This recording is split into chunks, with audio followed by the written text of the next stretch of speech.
झालं. बरं लग्न झालं आबाजीचं वय किती होतं?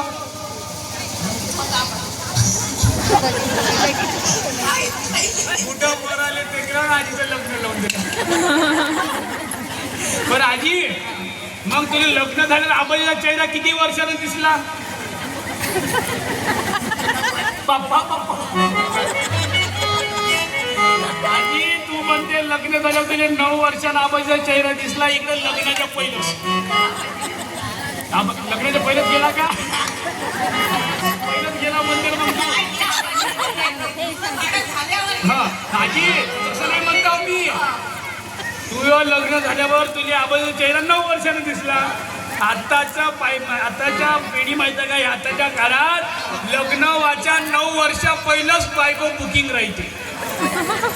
मग लोक का म्हणते, लोक टाकाले शुभमंगल सावधान.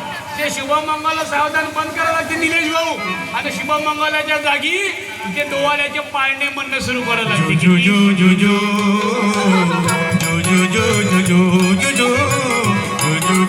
नवरीनपणाच्या पहिलं मार्तीन बनायला लागली. याच्यासाठी ग्रामगीता वाचा. मायेच्या न बापाच्या लग्नात मोठे राहायला लागले. 2-2 वर्षाची ते पोरग जाग्यावर निबुनीच्या झाडा मागे चंद्र झोपला ग बाई. आज माझ्या पाडशाला झोप का ग येत नाही. निबुनीच्या झाडा मागे चंद्र झोपला ग बाई. गाय झोपली गोठ्यात घरट्यात चिमुताई. गोट्यात घरट्यात चिमुताई. आज माझ्या बाळशाला झोप का ग येत नाही. पहिल्याचे हे गाणे पुढ्या माझ्या पोरायला आजी धन्यवाद थांब दे. पहिल्याचे पुढ्या माझ्या पोरायला खूप गाणे माझे. आताच्या जवान कुठे शिकण्यासाठी काय गाणं म्हणते? निंबोनीच्या झाडा मागे चतू पोचला ग बाई. निंबोनीच्या झाडा मागे पिंट्या पोचला ग बाई. आज माझ्या बापाला झोप का ग येत नाही. आज माझ्या बापाला झोप का ग येत नाही. निंबोनीच्या झाडा मागे. बापाने झोप येत नाही तर थोडस मनोशीर पाजून दे ना. आजी, तुझ्या वेळी तुला ऐकले होते भागवत सप्ताह. आता पिपरीमध्ये सुरू किती तारखेला होणार आहे? 17 तारखेला पिपरीत आधी सुरू होणार आहे भागवत यज्ञ ज्ञान यज्ञ सप्ताह. तुला ऐकले कोणते? भागवत सप्ताह, रामायण सप्ताह, महाभारत सप्ताह. या जवान पोट्याईनं आणि जवान पोऱ्याईनं आधी नवीन सप्ताह बसवला. यायचा सप्त्याची दिवस वर्षात फिट आहे. यायचा सप्ताह बसते फेब्रुवारी महिन्याच्या 7 तारखेला आणि यायचा काला राहते फेब्रुवारी महिन्याच्या 14 तारखेला.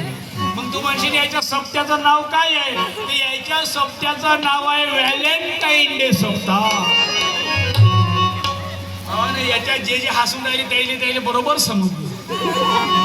तू आजी अजूनही विचार करून व्हॅलेंटाईन डे म्हणजे आधी जांभळ गुत्तेवाला सप्ताह, लोकड्याचा सप्ताह. मी म्हणे पोर आज मराच्या वयात आला ना आय लव्ह यू म्हणते. जसं मुलाने म्हणलं आय लव्ह यू तशी मुंडी म्हणते कवा मरते तू. एका म्हणे पोऱ्या 100 वर्षाचा झाला हागू हागू धोत्र भरवून राहिला आणि आय लव्ह यू म्हणाले चालला म्हणे पोऱ्या. बरं आजी, झंडूच्या फुलाने खालून राहायचे काटे. ह्या बुड्यानं काय केलं? बुडीचे चेहरा, त्या गुलाबाच्या फुलाच्या काट्यानं बुडीचा चेहरा वरतला. मग ते पोरं एकामेकाला गुलाबाच्या फुलं देते आणि म्हणते आजी पोरीले काय म्हणते? फूल है गुलाब का काटा ना समजना, ये दिल है मेरा इसे मोमबत्ती ना समजना. आणि गुलाबाचं फुल देण्याचा दिवस झाला रोज दे. त्याच्यानंतर राहते आजी चॉकलेट डे. त्या चॉकलेट डेच्या दिवशी तुला आजी वाटत का त्या निमलेटच्या गोळ्या आठवल्या? त्या निमलेटच्या गोळ्या नाही देत आजी.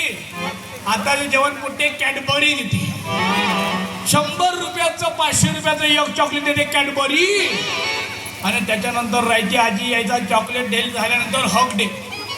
भगते म्हणजे आजी चिपकते हक फेकते हक. आता आपल्या वेळी हक म्हणजे नाव आहे तो हक डे झाल्यानंतर आजी ते टेडी त्या टेडी डेच्या दिवशी आजी एक बावलं दुसऱ्या बावले तिसरं बावलं दे आणि त्याच्यानंतर येते यायचा किस डे 13 फेब्रुवारी. किती फेब्रुवारी? 13 फेब्रुवारी. आता तुला आधी किस डे म्हणलं किस म्हणलं तुला समजलं का नाही? तू खोबऱ्याचा किस समजली. तुला दोनच किस मध्ये एक खोबऱ्याचा किस ने गाजराचा किस. खोबऱ्याच्या किसाचे लाडू ना गाजराच्या किसाचा हलवा.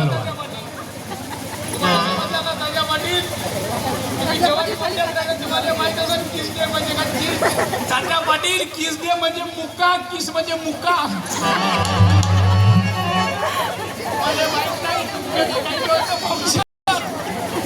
किस म्हणजे मुका. या दिवशी आजी तुला समजली मुका घेणं काय वाईट आहे का आजी? बरं आपल्या नातात आपण मुका घेत नाही का? घेतो. बरं घेत नाही का पोरांचा? घेते. पण आजी एका जोडप्याचं लग्न झालं. काय झालं? लग्न. आणि लग्न झाल्याबरोबर काय झालं? हे ट्रेननं गेले आणि आम्ही आता ट्रेननं गेलो होतो. आम्ही शिवाजी महाराजांच्या आजोबाचं गाव सिंदखेड राजाच्या बाजूला 5 किलोमीटरवर माझ्या आता कार्यक्रम होता 7 तारखेला. त्या 7 तारखेला आम्ही तिथं गेलो. आता वापस येताना आम्ही ट्रेननं आलो. काय ना आलो आजी? ट्रेननं. रेल्वेत बसली का तू? नसन बसली तर ऐकून घे, बसू नको याच्या पुढं. रेल्वेत आजी एक नवीन जोडपं होतं लग्न झालेलं. नवीन लग्न झालं होतं त्याचं. मग ते जोडपं आजी आलं ट्रेनमध्ये आणि ते पोरगी ते बाई नाही का लग्न झालेली बाई आपल्या नवऱ्याच्या मांडीवर डोकं ठेवून बसली.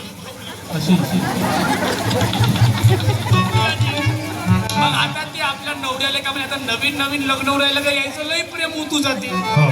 ते बाई का म्हणे नवऱ्याला आपल्या म्हणे अहो म्हणे मय म्हणे डोकं दुखून राहिलं म्हणजे. आता डोकं दुखून आता डोकं दुखून मय म्हणे डोकं दुखून राहिलं म्हणे बाप्पा म्हणे. आता डोकं दुखतात यानं डोकं दाखवून द्यायला लागलं. मग का म्हणे माझ्या हात दुखून राहिला म्हणे डावावाला म्हणे. मग त्याला ते बकार दाखवून द्यायला लागलं पुट्टपुरीचं बाईचं. मग असं म्हणता आता हे दुखत आहे ते दुखत आहे करता ते बाई का म्हणजे अजून डोकं दुखून राहिलं म्हणल्याबरोबर यायचं एक कार्यक्रम. एक बुडं होतं म्हातारं बुडं यायचं सगळं पाहून राहिलं होतं. मग पुन्हा बाईनं म्हणलं म्हणे पुन्हा डोकं दुखायला निलेश भाऊ. तर त्या पोट्ट्यानं काय केलं त्या माणसानं काय केलं नवीन लग्न झालं होतं का यानं काय केलं त्या बाईच्या कपाळाचा मुक्का घेतला. म्हणे आता कसं वाटतं ते म्हणे आता म्हणे डोकं दुखणं बंद झालं. मग म्हणे माझ्या हात दुखायला लागला. मग त्यानं काय केलं हाताचा मुक्का घेतला. आता कसं वाटतं म्हणजे आता बरं वाटत आहे. मग ते बाई का म्हणते म्हणते मान दुखून राहिली जी म्हणे. मग माणसानं काय केलं मानाचा मुका घेतला म्हणे आता कसं आता म्हणजे बरं वाटतंय. यायचा कार्यक्रम पाहून राहिलो एक बुडं. हे बुडं त्या माणसा जोडप्याजवळ म्हणजे काजी म्हणे डॉक्टर साहेब मी मंगापासून तुमच्याकडे पाहतो म्हणे. बाईचं डोकं दुखलं तुम्ही मुका घेतला तिचं डोकं दुखणं बंद झालं म्हणे. तिची मान दुखत होती तुम्ही मुका घेतला मान दुखणं बंद झालं म्हणे. आजी म्हणे गेले 10 वर्ष झाले म्हणे मला वरचा तर साहेब कोण निघला का सन करते म्हणे. थोडसा म्हणे पाच बंद घ्या ना मुका.